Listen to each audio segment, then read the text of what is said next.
Welcome back, traveler. The fire is warm, and every fire has its story, so cozy up and prepare yourself for tonight's tale. For tonight's story is not written in the pages of history, but whispered between smoke and memory. Join me by the fire and enjoy the story. The mountain was silent after the collapse. Too silent. The kind of silence that comes after something terrible has happened. Snow drifted slowly through the air, covering the broken path behind us. The route we had spent days climbing was gone. There was no turning back. For the first time since leaving Ravenbrook Hollow, we truly understood what we had stepped into. This was no longer an adventure. It was a test.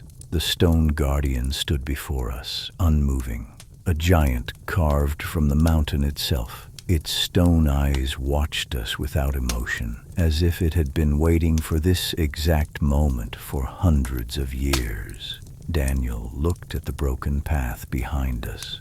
Well, he let out a slow breath. I suppose this answers the question of whether we should continue. Thomas gave him a look. Now is not the time for jokes. Daniel looked back at the statue. I wasn't joking. For once, nobody laughed. Even Daniel understood the seriousness of where we were.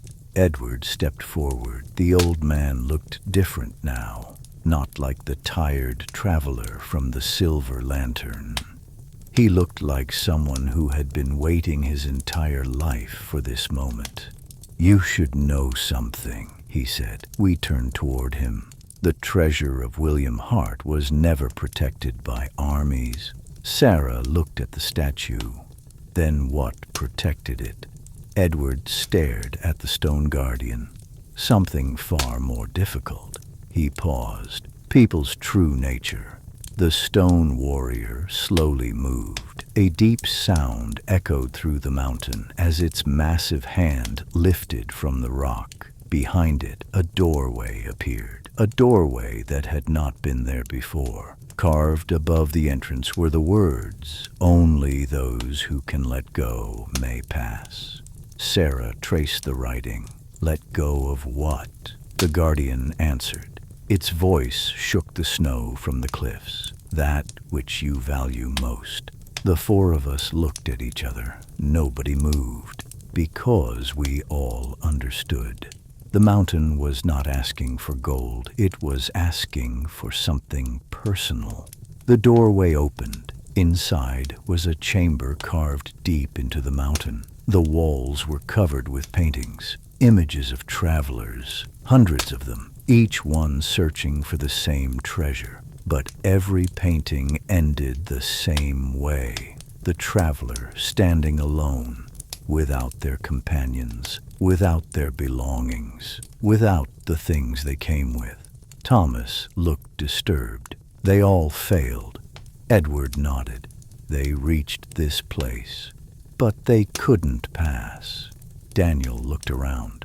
Why? Edward looked at the paintings. Because everyone thinks the treasure is the reward. But the journey is what reveals who you really are.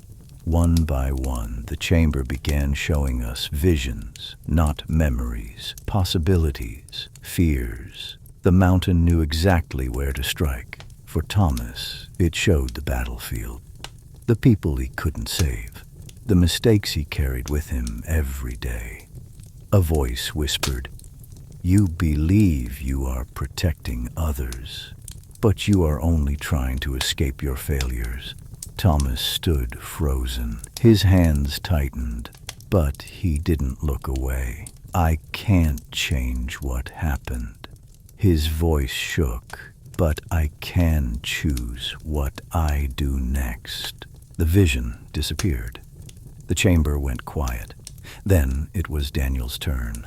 The mountain showed him a life filled with riches, a castle, endless treasure, everything he had ever wanted. No danger, no struggle, no sacrifice, just comfort, a perfect life. The voice whispered, "Take this path." Forget the journey. Forget the others. Daniel stared at the illusion. For a moment, he almost reached for it. Then he smiled. That's the problem. The vision paused.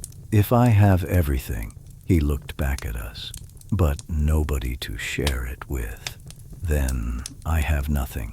The illusion shattered. Sarah stepped forward next. Her vision was different. She saw a library, thousands of forgotten books, every secret in the world waiting for her, the knowledge she had searched for her entire life. The voice whispered, "Stay. Learn everything. You never have to leave." Sarah looked at the endless shelves. Then she closed the book in her hand. "I spent my life searching for answers," she smiled sadly. "But I forgot that some answers are found by living." The library faded. Finally, it was my turn. The mountain showed me the thing I feared most. Not death, not failure, something worse. A life where the adventure never happened. A quiet life, a normal life. A world where I never met Daniel, never met Sarah, never stood beside Thomas. A world where I never found the map. For a moment, it was tempting. A simple road, a simple life, no danger, no uncertainty. But then I understood. The journey had already changed us. The person who left Ravenbrook Hollow no longer existed, and maybe that was the point. The treasure wasn't waiting for who we were. It was waiting for who we became. I choose this path. The vision disappeared. The chamber began to shake. The stone guardian lowered its head. For the first time, it looked almost human. Those who seek gold lose themselves. Those who seek truth find the way.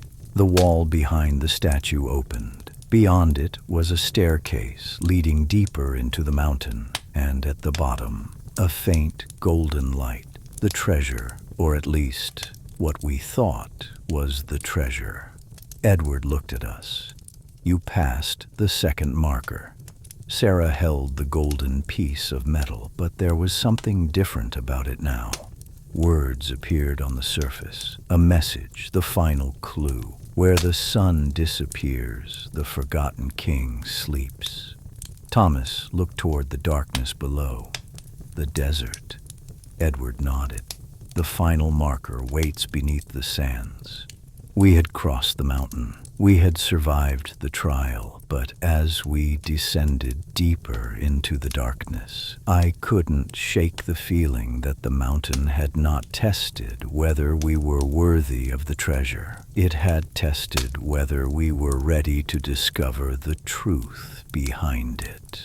And whatever waited beneath the desert had been hidden for far longer than we understood.